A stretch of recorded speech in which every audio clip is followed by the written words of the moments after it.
નમસ્કાર વિદ્યાર્થી મિત્રો, સૌ મજામાં હશો? દોસ્તો, આજે આપણે પ્રકરણ નંબર 2 માં આગળ વધીએ. લાસ્ટ ટાઈમ આપણે ફલન, ભ્રૂણપોષનો વિકાસ અને ભ્રૂણ વિકાસ સમજી ગયા. હવે આજે બીજની રચના જોઈ. બીજની વાત કરીએ તો આપણે જાણીએ છીએ કે ફલન થાય એટલે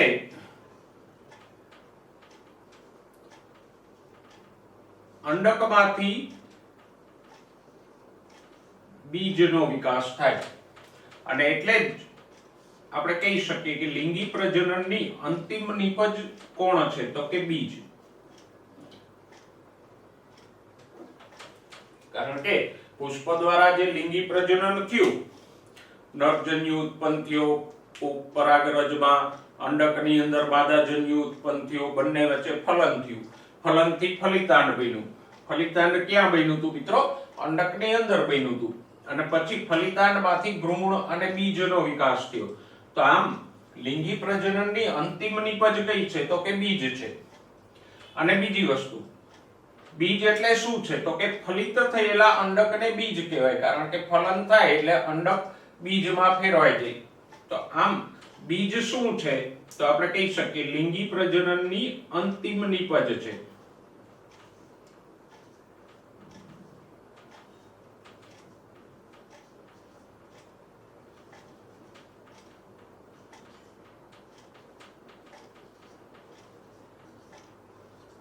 કારણ કે લિંગી પ્રજનનના અંતે શું ઉત્પન્ન થાય છે તો કે બીજ. અને બીજ એટલે શું તો કે ફલિત થયેલા અંડકને આપણે બીજ કહીશું.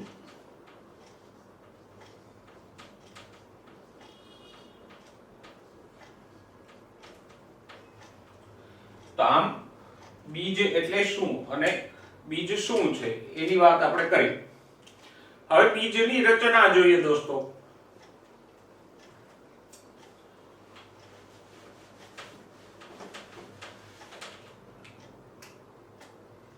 વિદ્યાર્થી મિત્રો, બીજમાં બે ભાગો હોય. નંબર 1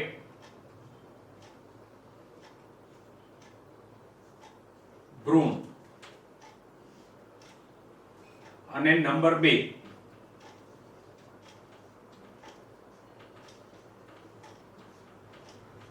બીજાવરણ. ભ્રૂણ પાછો બે ભાગ ધરાવે. એક ભ્રૂણધરી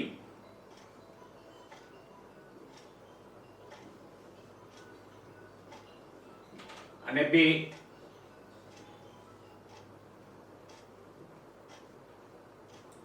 બીજપત્રો. તો આમ બીજમાં બે ભાગો હશે, ભ્રૂણ અને બીજાવરણ. ભ્રૂણમાં બે ભાગો, પેટા ભાગો હોય છે, ભ્રૂણધરી અને બીજપત્રો. જો આપણે એક બીજની રચના અહીંયા દર્શાવેલી છે તો બીજની ફરતે જે આવરણ હોય એને કહેશું બીજાવરણ. 11મા ધોરણમાં પણ આપણે 5મા ચેપ્ટરમાં બીજની રચના ભણી ગયા છે દોસ્તો. તો બીજની ફરતે જે આવરણ છે એને કહેશું બીજાવરણ. થોડાક વ્યવહારિક રીતે બીજાવરણના ઉદાહરણો લઈએ તો જુઓ, મગફળીના દાણાની ફરતે આવેલું રતાશ પડતું પડ છે એ બીજાવરણ છે.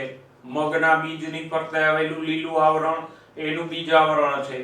અડદના બીજની ફરતે કાળું બીજાવરણ હોય છે. તો આમ બીજની ફરતે હોય બીજાવરણ.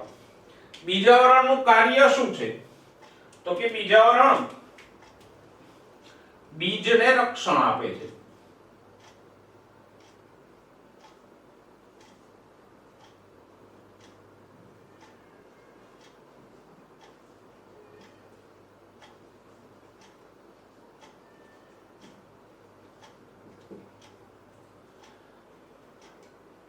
અને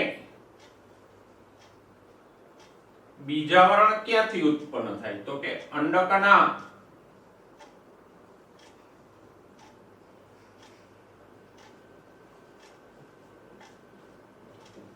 અંડકાવરણ બીજાવરણમાં ફેરવાઈ જાય.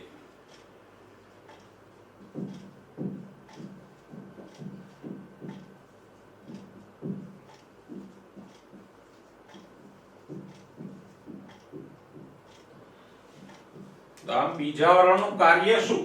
તો કે બીજને રક્ષણ આપે. અને બીજાવરણ શેમાંથી ઉત્પન્ન થાય? તો કે ફલન થાય એટલે અંડકના અંડકાવરણો હોય એ બીજાવરણમાં ફેરવાઈ જાય. ઓકે દોસ્તો, હવે બીજાવરણ ઉપર આવેલી બે રચનાઓ આપણે જોઈ લઈએ. બીજાવરણ ઉપર એક રચના હોય છે બીજદાગ.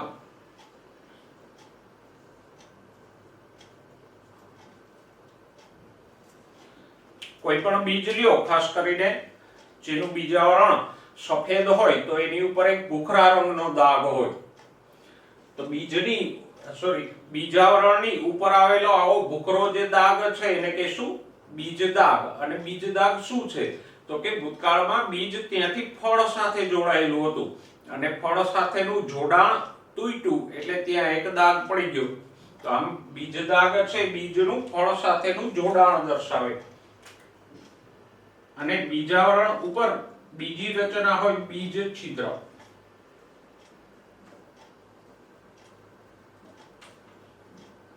બીજ છિદ્ર છે એક સૂક્ષ્મ છિદ્ર હોય કે જે નરી આંખે જોઈ ના શકાય. અને બીજને વાવીએ એટલે સૌપ્રથમ આ બીજ છિદ્રમાંથી જ પાણી અંદર પ્રવેશશે. અને બીજ છિદ્ર ક્યાંથી બન્યું? તો કે અંડકમાં જે અંડક છિદ્ર હતું એ હવે બીજ છિદ્રમાં ફેરવાઈ ગયું. જેમ અંડકાવરણો બીજાવરણમાં ફેરવાઈ ગયા એમ અંડક છિદ્ર છે એ બીજ છિદ્રમાં ફેરવાઈ ગયું. તો આમ બીજાવરણની ઉપર બે રચનાઓ હોય, બીજદાગ અને બીજ છિદ્ર. વિદ્યાર્થી મિત્રો, હવે જોઈએ બીજનો બીજો ભાગ, ભ્રૂણ. આપણે વાત કરી કે ભ્રૂણમાં બે ભાગો હોય, ભ્રૂણધરી અને બીજપત્રો. અને ભ્રૂણ ક્યાંથી બને? તો કે ફલનથી જે ફલિતાંડ બન્યું હતું અંડકમાં એ ફલિતાંડમાંથી ભ્રૂણનો વિકાસ થશે. અને ભ્રૂણની અંદર ભ્રૂણધરી અને બીજપત્રો એમ બે ભાગો હોય. પહેલા આપણે બીજપત્રોની વાત કરીએ. તો બીજપત્રો છે સામાન્ય રીતે માંસલ હોય અને ખોરાક સંગ્રાહી હોય.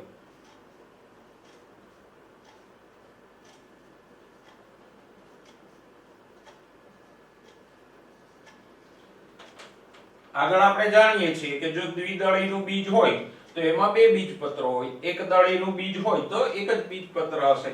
અહીંયા આપણે વાલના બીજની રચના દોરી છે કે જે દ્વિદળી છે તો એમાં બે બીજપત્રો છે. જો એક દળીનું બીજ લેશું તો એમાં એક જ બીજપત્ર હશે. દાખલા તરીકે મકાઈના આવા એક બીજપત્રને આપણે વરુતિકા કહેતા હતા. તો આમ ભ્રૂણનો પહેલો ભાગ છે બીજપત્રો જે ખોરાક સંગ્રાહી હોય અને દ્વિદળી બીજમાં બે બીજપત્રો હોય. એક દળી બીજમાં એક જ બીજપત્ર હશે. બીજો ભાગ જોઈએ ભ્રૂણધરી.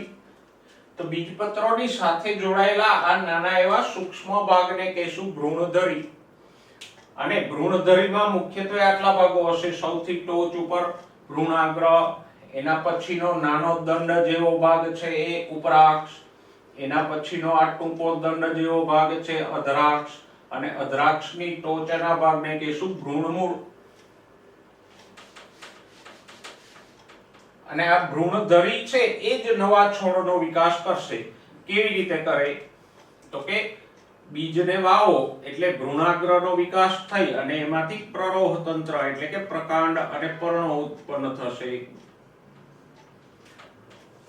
જો અને અહીંયા સાઈડમાં આપણે ઓલરેડી આ નાના નાના પર્ણો જેવી રચના જોઈ શકીએ છીએ કે જેને આપણે ભૂતકાળમાં પર્ણપ્રદાયો કીધા હતા.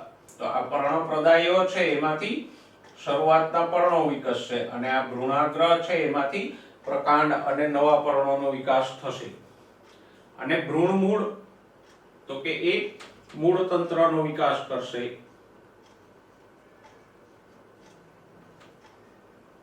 તો આમ ભ્રૂણધરીમાં ચાર ભાગો હોય, ભ્રૂણાગ્ર, ઉપરાક્ષ, અધરાક્ષ અને ભ્રૂણમૂળ.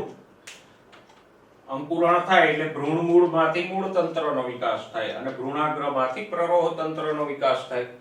તો દોસ્તો આટલી બીજની રચના આપણે જોઈ. હવે બીજના પ્રકારોની વાત કરીએ. તો એક રીત તો બીજના પ્રકારોની આપણે એકદળી અને દ્વિદળી એમ બીજપત્રોની સંખ્યાના આધારે આપણે પ્રકારો પાડીએ. પણ બીજી રીતે આપણે ભ્રૂણકોષની હાજરીના આધારે બીજના પ્રકારો પાડી શકીએ. ભ્રૂણકોષની હાજરી કે ગેરહાજરીના આધારે આપણે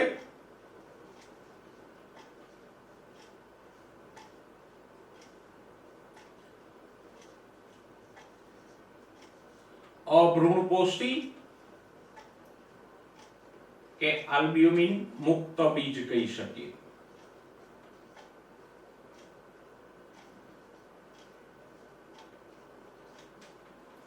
અને બીજો પ્રકાર આપણે પાડીએ છીએ ભ્રૂણપોષી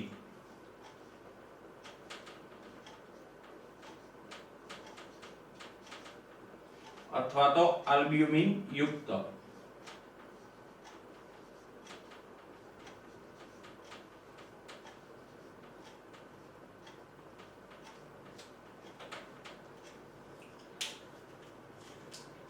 ગયા લેક્ચરમાં આપણે ભણી ગયા દોસ્તો કે બેવડું ફલન થાય તો જે ત્રિકીય જોડાણ થાય એમાંથી ભ્રૂણપોષનો વિકાસ થાય.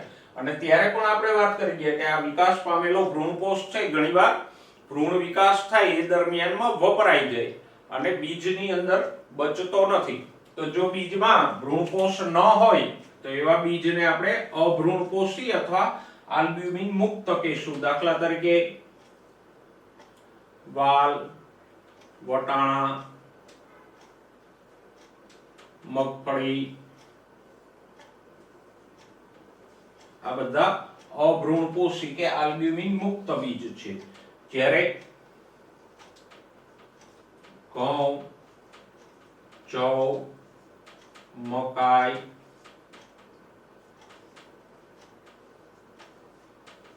દિવેલા, નાળિયેરી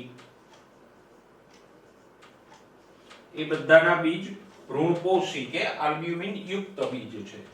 તો આમ ભ્રૂણપોષની હાજરીના આધારે આપણે બે પ્રકારો પાડ્યા. અભ્રૂણપોષી એટલે આલ્બ્યુમિન મુક્ત અને ભ્રૂણપોષી એટલે આલ્બ્યુમિન યુક્ત બીજ. અભ્રૂણપોષીના ઉદાહરણો કયા છે તો કે વાલ, વટાણા, મગફળી.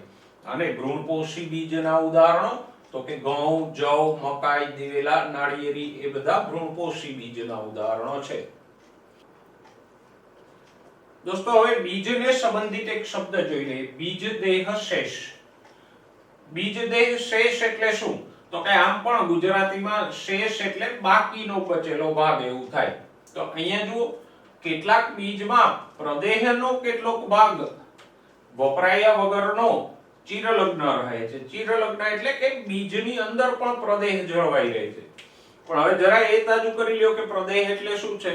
તો કે પ્રદેહ આપણે ભણી ગયા અંડકની રચનામાં કે અંડાકાવરણોની વચ્ચેનો જે ભાગ હતો એને આપણે પ્રદેહ કહેતા હતા. અને પ્રદેહની અંદર જ મહાબીજાણુ ઉત્પન્ન થતા હતા અને પછી એ મહાબીજાણુમાંથી ભ્રૂણપુટ્ટ બનતો હતો ને.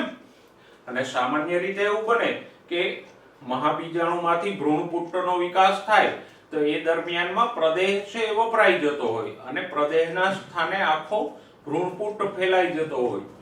પણ ઘણા બીજ એવા છે કે એમાં ભ્રૂણપુટ્ટનો વિકાસ થાય છતાંય પ્રદેહનો કેટલોક ભાગ છે એ એમનેમ જળવાય અને એ પ્રદેહ છે એ બીજની અંદર પણ રહે.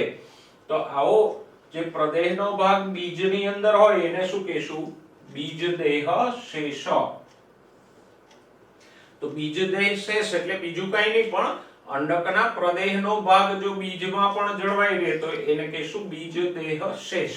અને આવા બીજદેહ શેષ વાળા બીજ કયા છે તો કે મરીના બીજ અને બીટના બીજ છે એમાં બીજદેહ શેષ જોવા મળશે દોસ્તો.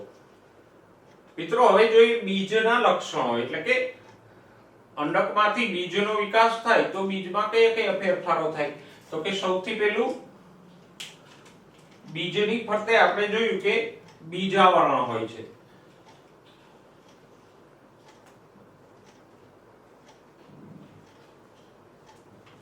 અને બીજાવરણ છે સખત અને મજબૂત હોય એટલે બીજને રક્ષણ મળે.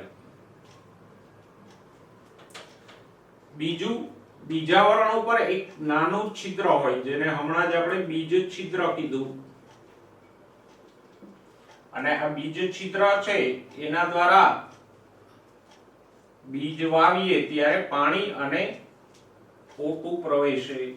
તો આમ બીજ છિદ્ર છે બીજાંકુરણ સમયે પાણી અને ઓટુના પ્રવેશવાનો માર્ગ પૂરો પાડે. એના પછીના લક્ષણની વાત કરીએ તો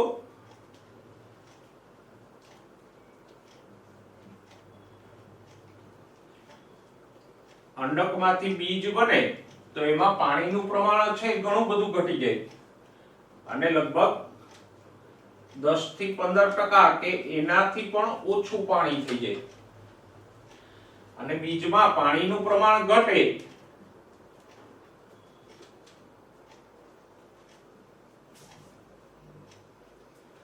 એટલે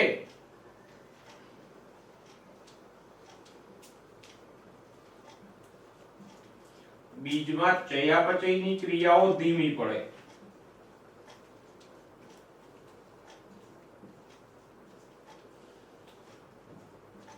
અને ચયાપચયની ક્રિયાઓ ધીમી પડે તો બીજ નિષ્ક્રિય થઈ જાય જેને આપણે કહીશું સુષુપ્તતા.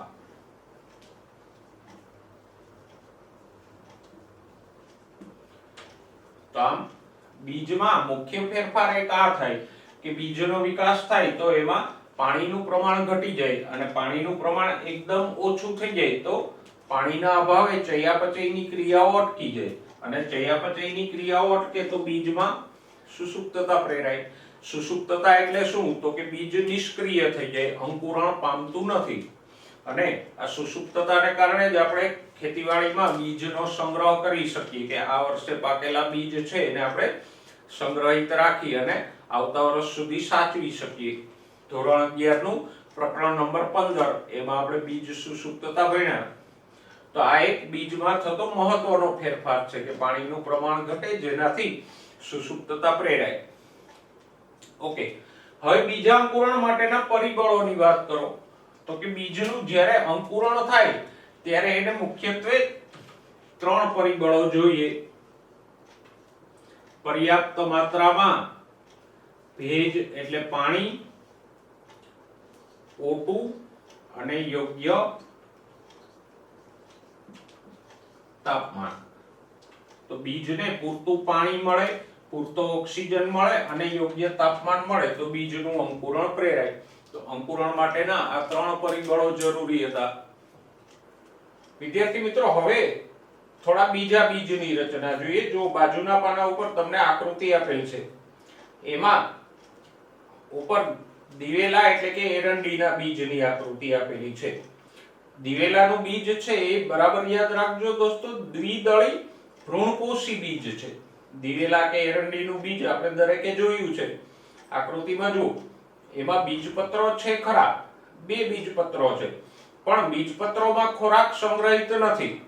બીજનો ઊભો છેદ આપણે જોઈએ તો એમાં બીજપત્રોની ફરતે આવેલ સફેદ રંગના ભ્રૂણપોષમાં ખોરાક સંગ્રહિત છે. તો આમ અહીંયા દિવેલાનું બીજ છે એ દ્વિદળી ભ્રૂણપોષી બીજ છે. વાલના બીજની આપણે રચના જોઈ તો વાલનું બીજ પણ દ્વિદળી બીજ જ હતું પણ એ અભ્રૂણપોષી હતું.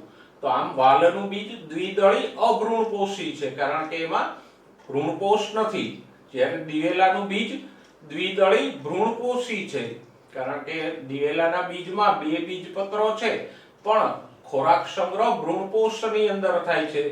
તો આ ઉદાહરણોને બરાબર યાદ રાખજો. વાલનું બીજ દ્વિદળી અભ્રૂણપોષી છે, દિવેલાનું બીજ દ્વિદળી ભ્રૂણપોષી છે. એના પછી આપણે જોઈએ મકાઈના બીજની રચના. તો મકાઈના બીજમાં સૌથી પહેલી વિશેષતા હોય તો અહીંયા બીજાવરણ અને ફલાવરણ બંને જોડાઈ ગયેલા હોય અને એમાં ફલાવરણ ના હોય પણ બીજાવરણ અને ફલાવરણના જોડાવાથી જે સંયુક્ત આવરણ બને એને આપણે કહીશું તુષ. તો આમ મકાઈના બીજની ફરતે આવું તુષ નામનું એક સંયુક્ત આવરણ જોવા મળે. મકાઈનું બીજ છે એકદળી બીજ છે અને એમાં એક જ બીજપત્ર હોય જેને આપણે કહીએ વરુથિકા. તો આ વરુથિકા છે એ મકાઈના બીજનું બીજપત્ર છે. ભ્રૂણપોષી બીજ છે એટલે આકૃતિમાં જુઓ એક મોટો ભ્રૂણપોષ ખોરાક સંગ્રહિત ભાગ આપણને દર્શાવેલો છે. ભ્રૂણધરીની વાત કરો તો મકાઈના ભ્રૂણમાં સામાન્ય ભ્રૂણની જેમ જ ભ્રૂણાગ્ર અને ભ્રૂણમૂળ તો હોય જ, સાથે સાથે ભ્રૂણાગ્રની ઉપર એક ભ્રૂણાગ્ર ચોલ નામનો રક્ષણાત્મક ભાગ હોય, જ્યારે ભ્રૂણમૂળ ઉપર ભ્રૂણમૂળ ચોલ નામનો રક્ષણાત્મક ભાગ હોય. તો આમ મકાઈનું બીજ છે એ એકદળી ભ્રૂણપોષી બીજ છે, જ્યારે દિવેલાનું બીજ દ્વિદળી ભ્રૂણપોષી બીજ છે. દ્વિદળીના બીજમાં ભ્રૂણમૂળ ચોલ કે ભ્રૂણાગ્ર ચોલ નથી હોતા, જ્યારે એકદળીના બીજમાં ભ્રૂણમૂળ ચોલ અને ભ્રૂણાગ્ર ચોલ જોવા મળશે. વધારામાં એક ઉદાહરણ યાદ રાખી લો દોસ્તો, ઓર્કિડના બીજ છે એ એકદળી અભ્રૂણપોષી છે. તો આમ બીજપત્રોની સંખ્યાના આધારે આપણે બીજને એકદળી અને દ્વિદળીમાં વહેંચી શકીએ. જ્યારે ભ્રૂણપોષની હાજરી કે ગેરહાજરીના આધારે આપણે બીજને અભ્રૂણપોષી કે ભ્રૂણપોષી એમ પ્રકારોમાં વહેંચી શકીએ. અને બંને પ્રકારોની સાથે આપણે વાત કરીએ તો વાલનું બીજ દ્વિદળી અભ્રૂણપોષી છે, દિવેલાનું બીજ દ્વિદળી ભ્રૂણપોષી છે, મકાઈનું બીજ એકદળી ભ્રૂણપોષી છે, જ્યારે ઓર્કિડનું બીજ એકદળી અભ્રૂણપોષી છે. તો બીજના આ થોડા ઉદાહરણોને તમે સારી રીતે યાદ રાખજો દોસ્તો. વિદ્યાર્થી મિત્રો, હવે વાત કરીએ ફળની. આવૃત બીજધારી વનસ્પતિઓમાં બીજ છે ફળ વડે ઘેરાયેલું હોય અને બીજ ફલાવરણથી આવૃત હોય છે, માટે જ આપણે એને આવૃત બીજધારી એવું નામ આપીએ છીએ. તો આમ આવૃત બીજધારીમાં બીજની ફરતે ફલાવરણ હશે. હવે જેમ અંડકમાંથી બીજનો વિકાસ થાય છે એમ બીજાશયની દિવાલમાંથી ફલાવરણનો વિકાસ થશે.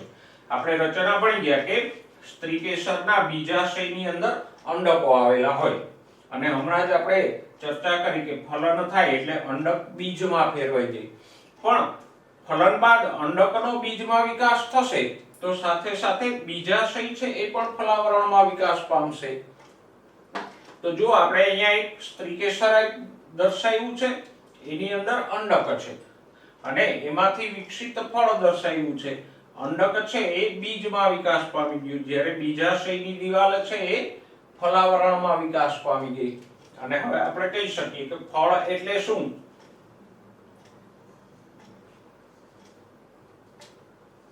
તો કે ફલાવરણ વત્તા બીજ એ બંનેને સંયુક્ત રીતે આપણે કહીશું ફળ. અને ફરી એકવાર યાદ કરી લઈએ, અંડક છે બીજમાં વિકાસ પામે અને બીજાશયની દિવાલ છે એ ફલાવરણમાં વિકાસ પામશે. હવે પ્રાથમિક રીતે આપણે ફળના પ્રકારો જોઈ લઈએ. આમ તો ફળના પ્રકારો ઘણા બધા વિવિધ પ્રકારે પડે, પરંતુ આપણે બે પ્રકારો પાડશું, શુષ્ક ફળ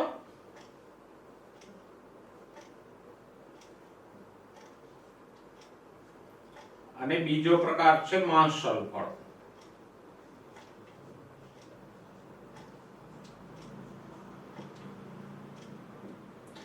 શુષ્ક ફળ એટલે શું?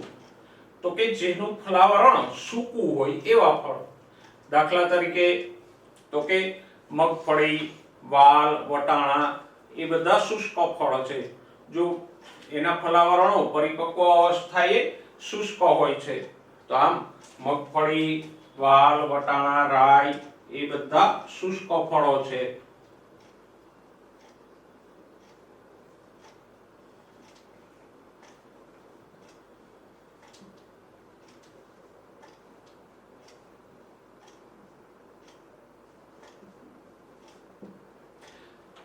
ઘણા ફળમાં પરિપક્વ અવસ્થાએ ફલાવરણ છે રસદાર અને માંસલ હોય.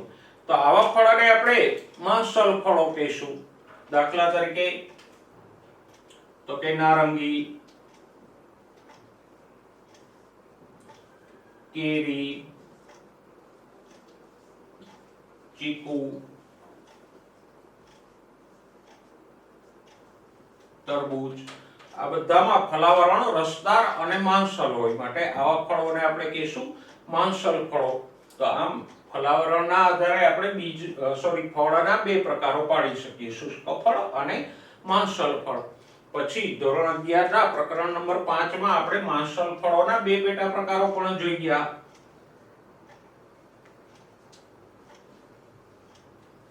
એક હતો અષ્ટિલા અને બીજો પેટા પ્રકાર હતો અનષ્ટિલા.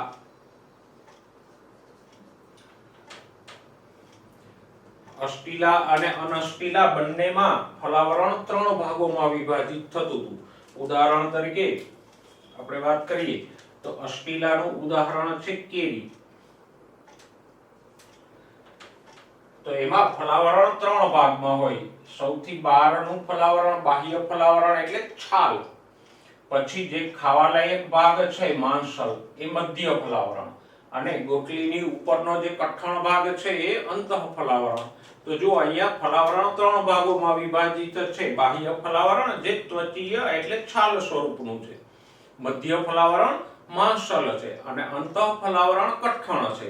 તો થયું અષ્ટીલા. અનષ્ટીલામાં પણ 3 ફલાવરણો હોય. બાહ્ય ફલાવરણ ત્વચીય હોય, મધ્ય ફલાવરણ માંસલ હોય, અને અંતઃ ફલાવરણ પણ માંસલ હોય.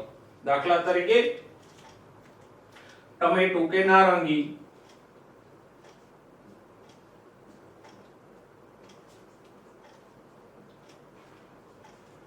તો અષ્ટીલા અને અષ્ટીલા વચ્ચેનો મહત્વનો તફાવત શું છે? તો કે અષ્ટીલામાં અંતઃ ફલાવરણ કઠણ હોય, જ્યારે અનષ્ટીલામાં મધ્ય ફલાવરણ અંતઃ ફલાવરણ માંસલ હોય. બાકીના બાહ્ય અને મધ્ય ફલાવરણો તો બંનેમાં સરખા જ હશે. તો આપણે ફળના પ્રકારોની પ્રાથમિક ચર્ચા કરી મિત્રો. દોસ્તો હવે ફળ વિશે થોડાક શબ્દો જોઈ લઈએ. સૌથી પહેલો શબ્દ છે સત્યફળ. સત્યફળ એટલે તો કે ફક્ત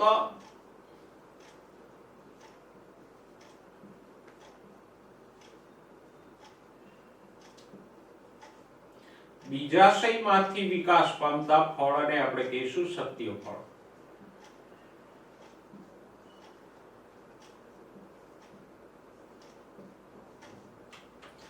સામાન્ય રીતે ફલન થાય એટલે પુષ્પના બાકીના બધા ભાગો, જેમ કે વજ્રપત્રો, દલપત્રો, પુકેસરો અને ઇવન સ્ત્રીકેસરની પરાગવાહિની પણ ખરી જાય.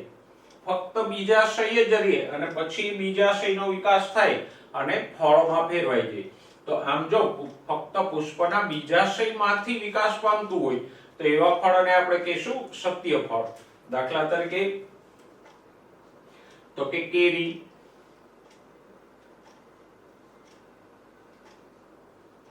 મગફળી, ટમેટા એ સત્યફળો છે. ફળનો બીજો પ્રકાર છે અસત્યફળ,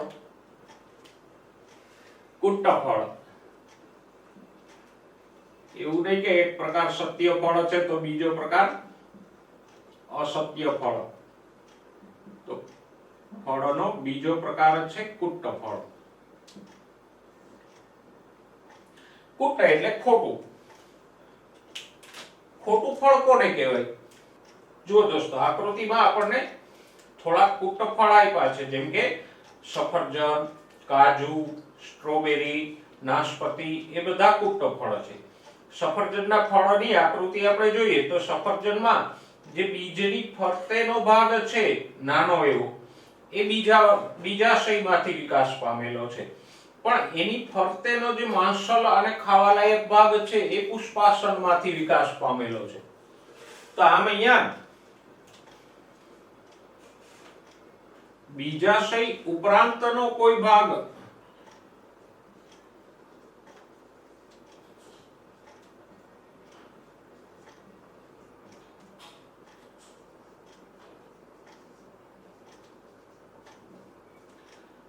દાખલા તરીકે બીજાશય ઉપરાંત પુષ્પાસન જેવો કોઈ ભાગ ફળની રચનામાં ભાગ લેતો હોય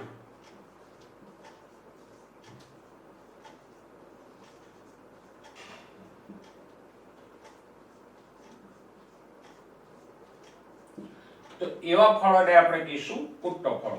તો બે શબ્દો વચ્ચેનો ભેદ બરાબર સમજી લો. સત્યફળ કોને કહેવાય?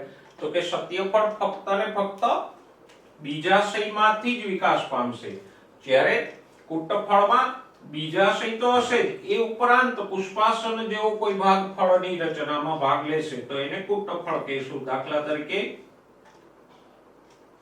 કેરી, કાજુ, સ્ટ્રોબેરી, નાશપતી,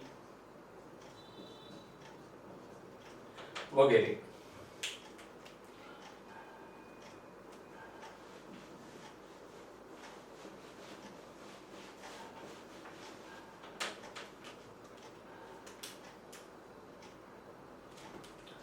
ફળને સંબંધિત ત્રીજો શબ્દ જોઈએ.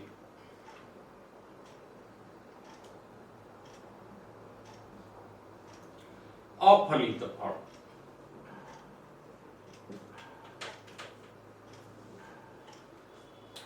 સામાન્ય રીતે ફળનો વિકાસ ફલન થાય પછી થાય. હમણાં આપણે વાત કરી કે ફલન થાય એટલે અંડકનો વિકાસ બીજમાં થાય અને ફલન પછી બીજાશયનો વિકાસ ફલાવરણમાં થાય. પણ ઘણા ફળ એવા છે કે જેમાં ફલન વગર જ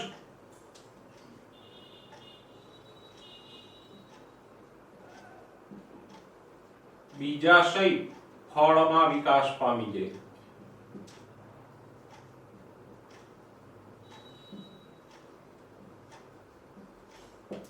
આમ ફલન વગર જ વિકાસ પામતા ફળને આપણે કહીશું અફલિત ફળ.